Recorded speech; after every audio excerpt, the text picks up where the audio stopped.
In this video, I wanted to share a process with you that I really enjoy doing in my line of work, and that also is very foundational. It's very important, it's very critical for the entire project, and it's the wireframing. It's the sketching of the pages before I move into the actual design with pictures and colors and fonts and so on. And the reason I wanted to show this to you is that often these initial steps are skipped. I don't know why. I think for especially the do-it-yourself crowd, many of you don't really know how to do this or are not aware of it, and that's okay. This is not a judgment or a criticism. But for those of us who get hired to design for others, this is a very, very important part of the process. For me, it's fun because it's still part of the dreaming. It's still part of the imagining of what a site will look like and how it will function. But for the client, it's also a very important step in understanding what they want on their website, what they don't want, how it to function, and so on. So, well, let me just show you why I like wireframing so much, and I will try to remind myself throughout the whole process to remind you of why it's so important. So, take a look. So, wireframing. I love it because, like I said earlier, it's really the part of the process that to me is still very much the dreaming part of the process. And I start this usually right after I've completed most of my due diligence and my research and discovery of the client. What they do, who their ideal clients are, where they're located, what they need on their website, if they had a previous website, what worked, what didn't work, and what I can do to make their next one even better. So what I do, and I learned this method from, I hope I get this right, Charlie Marie. At least that's how I know her, Charlie Marie TV. She's got a great channel. Very, very talented woman. I've never met her in person, but have mad respect for her. She's taught me a lot.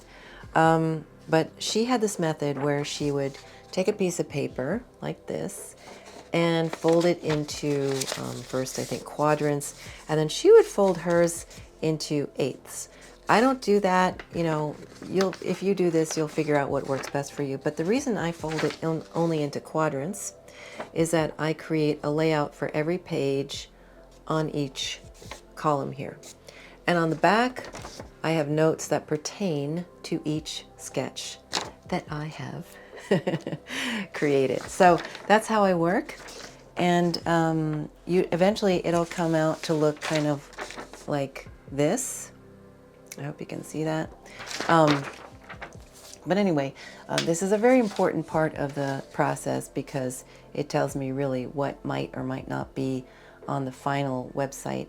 And it's a very important and simple and fun process to do before I get into mock-ups. And mock-ups are what they sound like. They're actual pages of a website. They don't have to be functional, but they really are very close to the final version. They have images, they have colors, they have textures, they have fonts, graphics, and so on.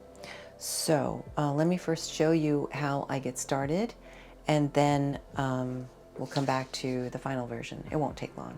So here we are. This is an overhead of the folded paper, and I just use a simple, oh God, my nails are desirable today. This is a mechanical pencil, and that's all I use, just paper and a pencil. So let me get started on that first quadrant right here. And what I do is I'm a lefty, and I have that weird way of writing, the way lefties sometimes do, which is like this. Anyway, I start with usually, you know, the logo, maybe menu things, and then maybe a button here because the client said they want people to call them, to be reminded to call them for an appointment, a free consultation. And in this case, I think I would like it to have, I want the logo and the menu and the button to be overlaid over a picture or maybe a video. Usually cross through section indicates that it's a picture. Here obviously it means it's a video. And then on top of this, I was thinking I would put, some kind of what I call big ass statement here about what the firm does.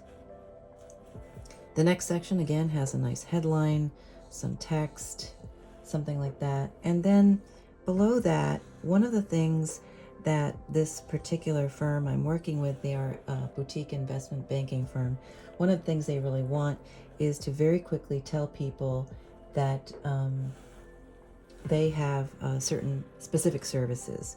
So I'm just going to write that out actually. It won't look like this on the final version, but it indicates what this particular section is about. And we thought it would be cool to put some pictures here that indicate somehow what the services are, maybe even put it in a slider. So this thing just, slides horizontally. It shows that they have a lot of services. And then maybe below that have a button that takes people to their services pages. I haven't really decided if that's the way I'm going to go. Then another thing that's really important for bankers, for banking firms, is to show their transactions, their latest transactions. And that reminds me, I really want to put together a video about that, where I talk about these things, these graphics that many of them have. They're called tombstones. And basically they'll have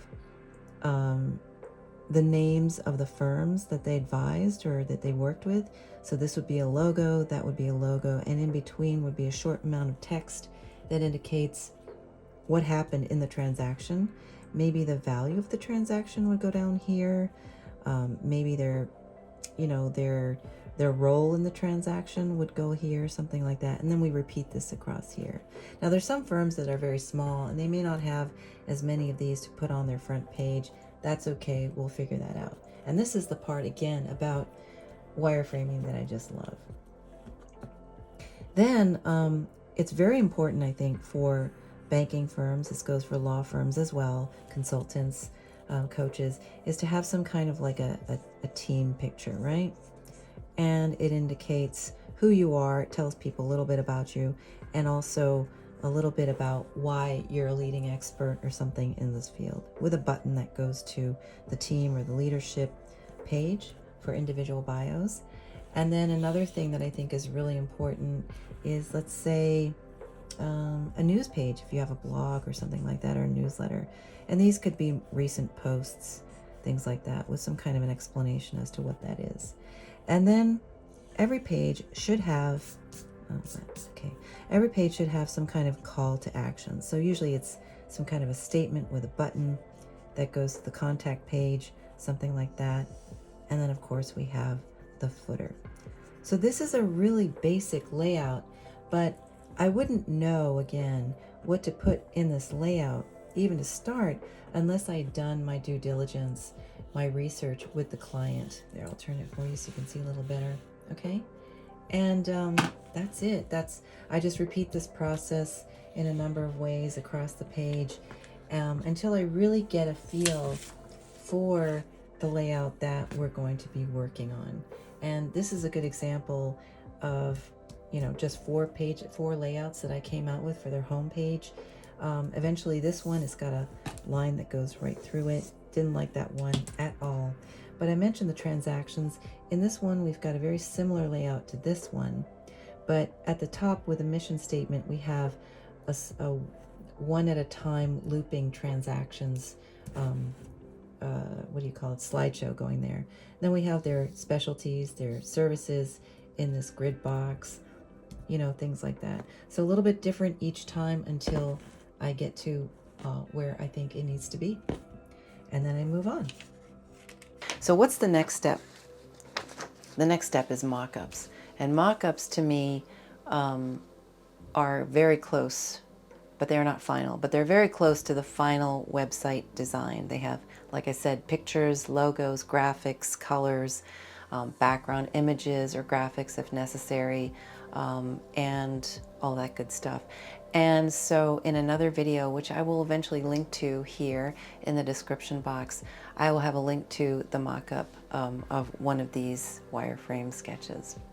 All right, well, I hope that this has been helpful to you. I really would love to hear from you, what you think about this, if you have any thoughts. If you would like to work with me, I'd love to hear from you too. So just go to my website, maripfeiffer.com, and go to the contact page. Let me know your thoughts, and we can get a meeting for free started so that we can find out where you are on your journey to getting the website that you really want and need. And as always, thank you so much for being here. I truly appreciate it. And I will see you again in my next video.